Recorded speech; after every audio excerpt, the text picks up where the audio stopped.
Bonjour à tous, comment allez-vous? Chez nous, tout va bien. Bienvenue sur notre chaîne Cuisine pratique pour les non-voyants pour une nouvelle recette. Aujourd'hui, nous allons préparer des rillettes que nous pouvons réaliser soit avec un duo de truite, soit avec un duo de saumon. Nous avons donc ici du saumon frais et du saumon fumé. Et nous avons préparé une mayonnaise. Alors, je vais vous expliquer tout ça dans le détail. Euh, les quantités, bien sûr, c'est en fonction du nombre de convives. On mettra un petit peu moins de saumon fumé que de saumon frais. Voilà, donc vous comptez en tout cas 150 grammes de saumon par personne. Voilà, 150, 200 si vous avez vraiment de bons appétits. Et ça dépend bien sûr si c'est une entrée, si c'est un plat principal. Il faut tenir compte qu'on va le servir probablement avec des toasts ou des petits crackers. Donc chez nous, bien évidemment, ce seront des toasts ou des crackers sans gluten. Voilà, ou ça peut être un pain frais fait maison, bien évidemment. Voilà. Alors, bien sûr, à part le saumon frais et le saumon fumé, pour réaliser la mayonnaise, nous aurons besoin d'un jaune d'œuf, voilà, tout simplement, une cuillère de moutarde, du sel, du poivre, de l'huile, du jus de citron et des capres. Voilà, les capres sont facultatives. Nous aimons beaucoup les capres avec le saumon. Voilà. Alors, la mayonnaise, c'est très simple. J'ai donc commencé par le jaune d'œuf. Donc j'ai séparé le jaune du blanc. Alors j'ai un petit appareil pour le faire que mon mari m'a offert. Voilà, mais on peut autrement simplement donc casser l'œuf comme on le fait traditionnellement. On- Avant de l'ouvrir, on tourne la pointe vers le haut. On enlève donc la partie supérieure. On laisse couler le blanc dans un récipient. Ensuite, on fait basculer le jaune dans l'autre morceau de coquille. Et ensuite, donc, on le met dans le saladier, tout simplement. Ensuite, donc, on ajoute la moutarde, le sel, le poivre et l'huile progressivement. Alors, pour être sûr de ne pas mettre trop d'huile à la fois, ce qui ferait rater la mayonnaise, et bien simplement, moi j'ai toujours suivi avec le doigt pour voir ce qui coulait de la bouteille. Et donc comme ça, j'ai pu en rajouter petit à petit. Ma mayonnaise est parfaitement bien montée. J'ai ajouté le jus d'un petit citron et des capres. Voilà, alors les capres, c'est encore une fois facultatif ou selon la quantité que vous souhaitez. Voilà, donc là, ma mayonnaise est terminée. Mon saumon frais a été cuit il y a déjà un petit moment. Vous avez plusieurs options pour le cuire. Vous pouvez le faire à la vapeur. Comme ça, vous n'ajoutez pas de corps gras parce que finalement la mayonnaise sera suffisamment riche, on va dire, en graisse. Ou vous pouvez éventuellement le cuire au micro-ondes. Voilà, c'est à vous de choisir le mode de cuisson qui vous paraît le plus approprié. Voilà. Je précise bien au niveau de la mayonnaise, si vous devez être particulièrement vigilant par rapport justement au gras, si vous devez faire très attention, vous pouvez tout à fait préparer la moitié moins de mayonnaise et de compléter par exemple avec du fromage blanc. Voilà, ça permettra de l'alléger tout en ayant quand même un produit qui, gustativement parlant, sera quand même sympa et intéressant. Voilà, donc ça c'est la petite astuce que je peux vous donner. Voilà, en même temps c'est jour de fête, hein, on va faire le réveillon, donc le jour de réveillon on se lâche un petit peu plus. Et puis surtout, on va dire que les graisses présentes dans le saumon et dans l'huile végétale qui a servi à faire la mayonnaise sont des graisses de bonne qualité, hein, c'est-à-dire qu'elles ne vont pas impacter ce qu'on appelle le mauvais cholestérol. Mais néanmoins, on doit être raisonnable avec les quantités. Voilà, donc ma mayonnaise, elle est prête. J'ai maintenant mon saumon frais, donc qui a refroidi, hein, je l'ai préparé de bonne heure, parce que je dois vous dire franchement que je n'avais aucune envie de me brûler en ajoutant le saumon dans la mayonnaise. Donc mon saumon frais, il est cuit et refroidi. Alors comment on sait quand c'est cuit? Eh bien tout simplement, j'ai une spatule dans la main, j'ai mes filets de saumon là, et simplement j'appuie pour voir et je constate que ça se défait parfaitement, ce qui veut dire que mon poisson est cuit. Donc, avec la spatule, je soulève le filet, bon il est en train de se casser, ce n'est pas grave. J'appuie avec l'autre main par-dessus pour justement pas en perdre en route. Voilà, bon évidemment j'ai pris la précaution de mettre mes filets tout près de mon saladier, histoire d'éviter un transport périlleux, n'est-ce pas? Donc je suis en train de transvaser mon filet de saumon dans le saladier, toujours avec la spatule, voilà. Ouais, donc la cuisson est super, voilà. Très très bien. Donc la mayonnaise, je vous précise que je l'ai faite à la main parce que j'en faisais pas une énorme quantité. On va pas noyer non plus le poisson dans la mayonnaise, hein. C'est pas le but. Voilà, il faut que ça ait du goût, mais on va pas noyer non plus. On va pas noyer le poisson. Voilà, bien. Voilà, mon filet là, il est super. Je crois que j'ai tout pris, presque. Je recherche avec ma spatule encore les derniers petits morceaux, les dernières petites miettes. Voilà. Je crois que c'est ok. Ouais, c'est bon.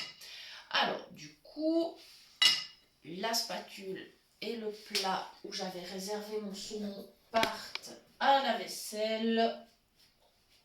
Voilà. Alors ça, c'est pratique parce que c'est un plat qu'on peut préparer à l'avance.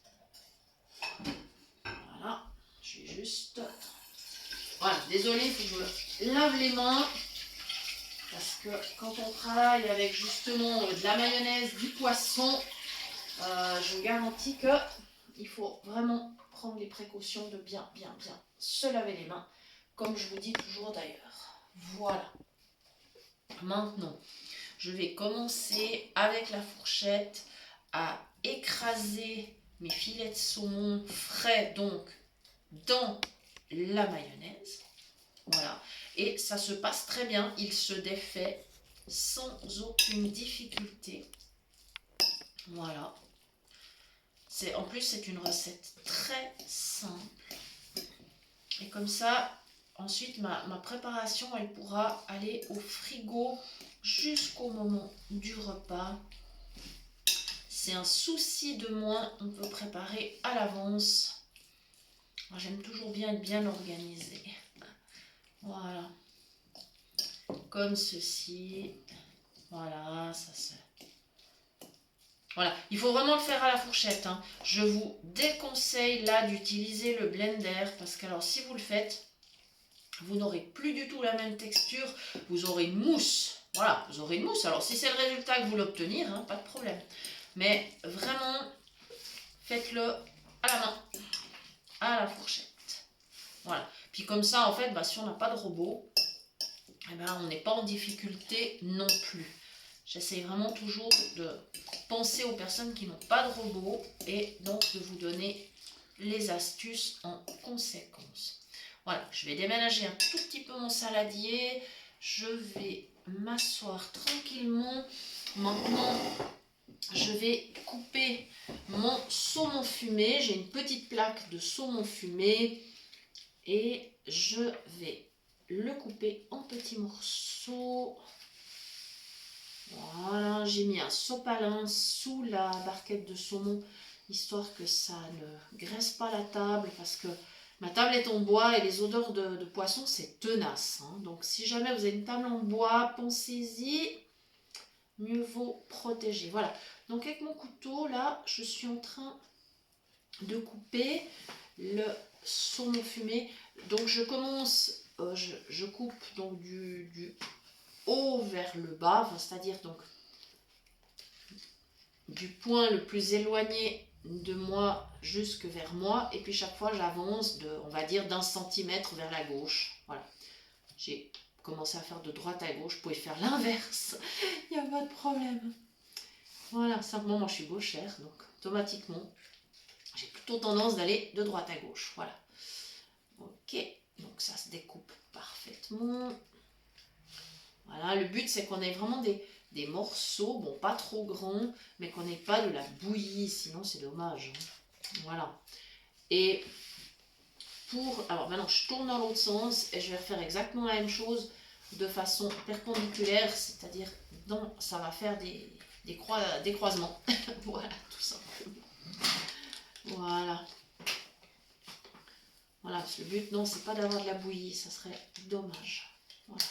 Donc, on va vraiment couper des petits morceaux. Voilà. Et puis le mélange, effectivement, du saumon frais, saumon fumé, ben, ça va être vraiment bien sympa.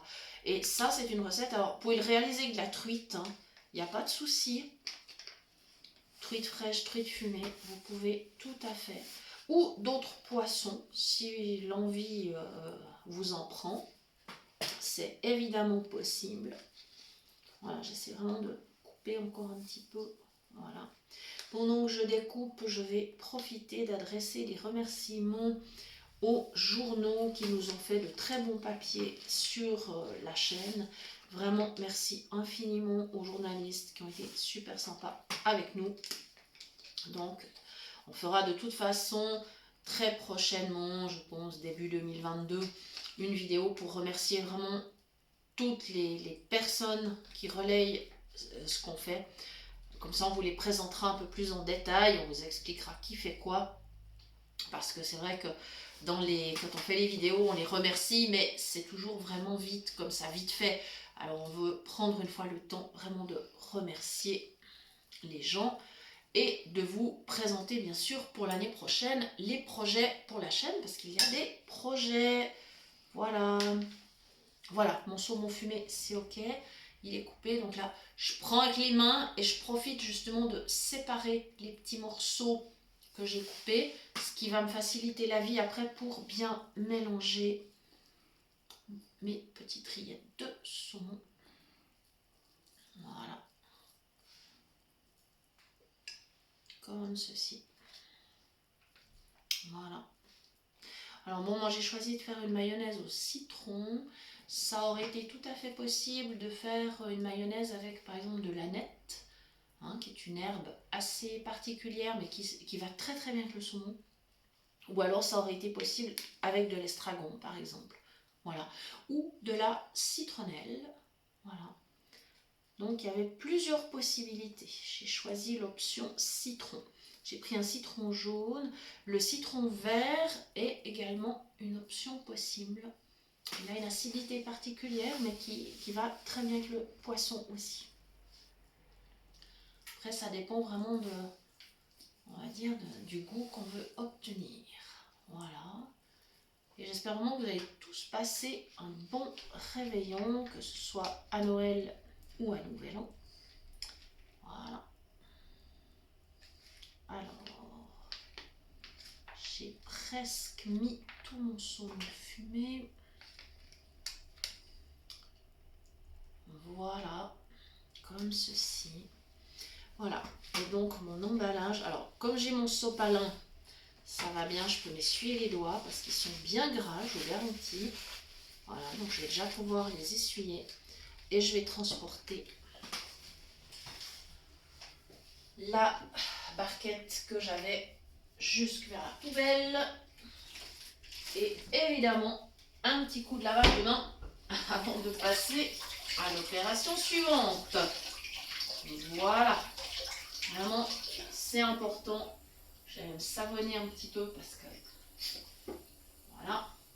Alors après, au niveau du service, de la présentation, donc quand nos rillettes auront passé quelques heures dans le frigo, nous pourrons les présenter, alors soit dans des petites coupes, des mini bols, et puis si vous n'avez pas d'idée ou vous avez peu de matériel à la maison, c'est pas grave, vous pourriez par exemple tout à fait utiliser des tasses. Si vous avez un joli service à café par exemple, avec des tasses, on va dire traditionnelles, hein, pas des tasses à ristrette, mais des tasses traditionnelles, eh bien vous pouvez tout à fait présenter vos rillettes dans les tasses. Et puis par exemple mettre autour de la salade.